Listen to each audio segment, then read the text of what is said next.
He was depicted as a cross-dresser, a sadomasochist, and generally a man who derived sexual pleasure from violence.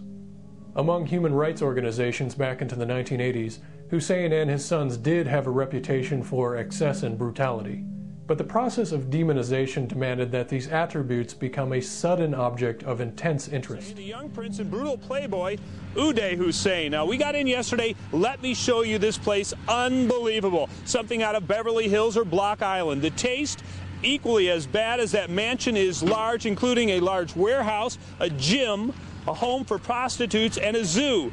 Dozens of bedrooms, closets bigger than most homes, and elaborate furnishings, beveled mirrors, the finest bone china, a racquetball court. This is an absolutely vast, vast complex, evoking some kind of bygone Babylonian splendor, clearly imperial megalomania. God knows how much money this place cost. In his leisure time, Saddam Hussein and his cronies would retreat to a floating palace on the Tigris. This is how his personal yacht used to look. A sumptuous vessel fitted in exotic woods, marble, silver, and gold. And this is how the $50 million vessel looks today. Saddam's son Uday would fly his helicopter to the teak landing pad and hold wild orgies on board. While most Iraqis suffered in poverty, the 39-year-old Uday lived a life of fast cars, expensive liquor, and easy women. His bedroom looked like part of the Playboy Mansion. As apparent justification for the invasion, we are treated to a veritable laundry list of questionable personal items found in the Hussein palaces. Along with hundreds of videos, we found bottles of Cuervo 1800 tequila, vodka, cognac, Corona and Miller beers, Dom Perignon, 40-year-old French wines, expensive brandy, plenty of whiskey, boxes and boxes of Cuban cigars with his own name on them.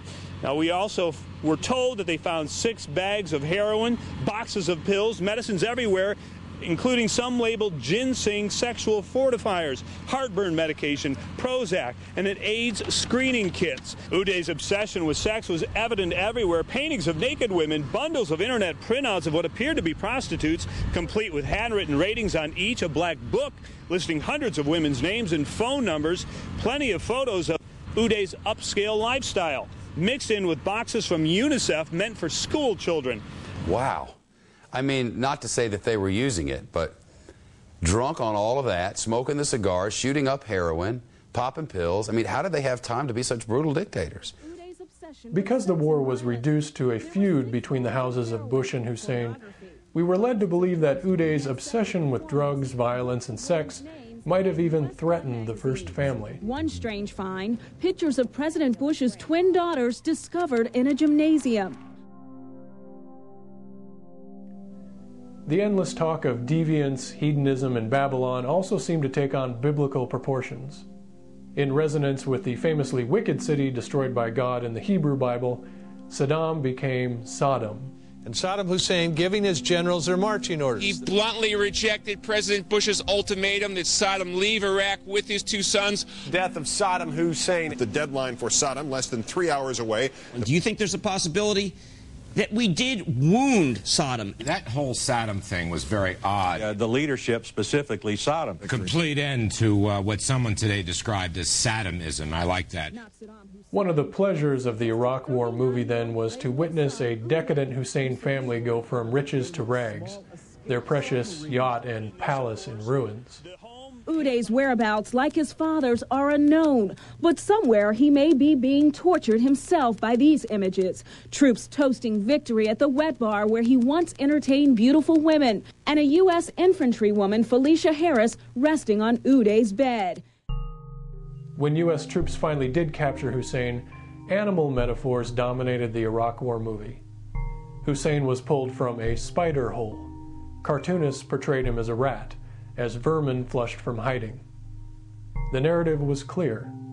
The clean war was getting the job done. But in the history of depicting the enemy, this was nothing new.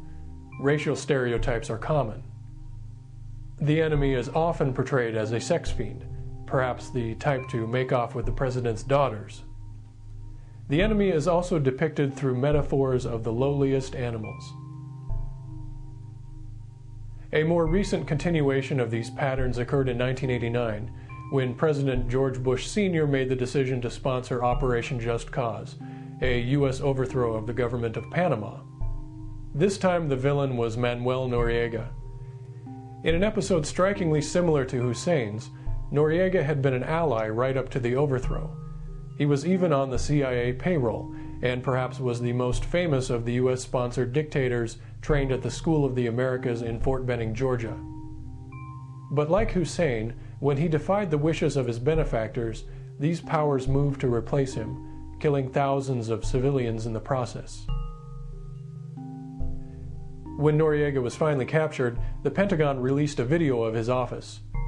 Among other items, they purportedly found a voodoo altar with buckets of blood, pornography, kilos of cocaine, and a copy of Hitler's Mein Kampf. There is, we understand, a certain Groundhog Day quality about all of this. Rather than asking whether these objects are authentic, we should ask why they suddenly take center stage. Why the singular fascination with the personal lives of these leaders, even to the exclusion of more relevant debates about the wisdom of military action.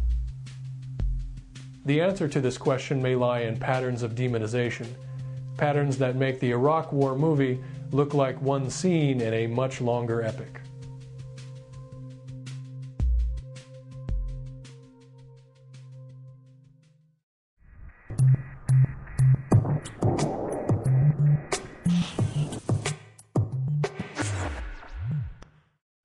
Now, some 500 reporters have been embedded, as the Pentagon says, with U.S. and allied forces. They will be able to broadcast live from the battlefield. The embedded press system engineered for the 2003 invasion of Iraq dramatically changed the relationship between home front and battlefield. Vietnam was the first war Americans watched in their living rooms, but this time they'll be watching war live. What will they make of it? This was a big change from the Gulf War of 1991. Instead of corralling reporters into press pools and tent cities, the executive sent individual reporters through a kind of boot camp and assigned them units. I was a little skeptical at first about the whole embedding concept.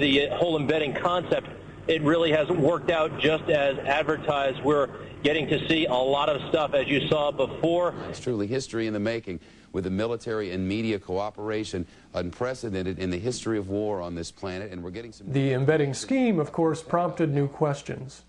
None of us wants to turn war into entertainment, but in an instantaneous 24-hour media-saturated world, I'm not sure that this is worse than being shut out of the battlefield. These concerns were not unfounded. As the war progressed, it seemed to take on the look and feel of reality TV.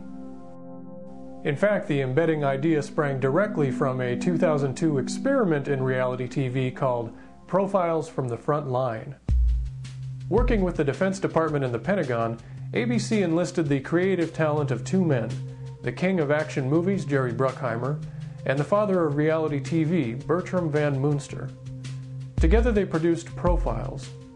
The show, like a cross between Cops and Black Hawk Down, featured cameras that followed soldiers in Afghanistan. Alpha 1 to space, over. An average day in Afghanistan, somebody will know where some Al-Qaeda are. The helicopter will crash in your compound.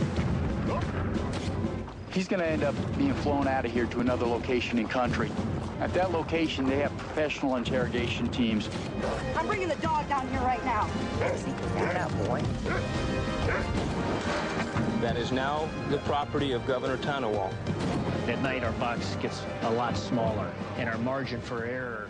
Secretary of Defense Donald Rumsfeld was so enthusiastic about the success of Profiles that he and Vice President Cheney made it the model by which the embedded reporting system was later designed.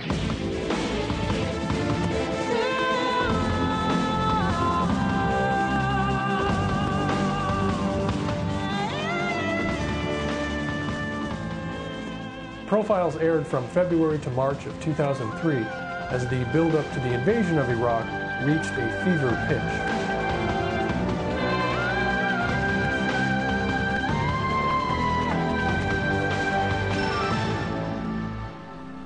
But by the time Profiles aired, the American public was already well used to the militarization of reality TV. Even before September 11, 2001, in March, The Navy was making deals with MTV for its Real World Road Rules Extreme Challenge, where teams suited up in Navy garb to compete in emergency submarine drills.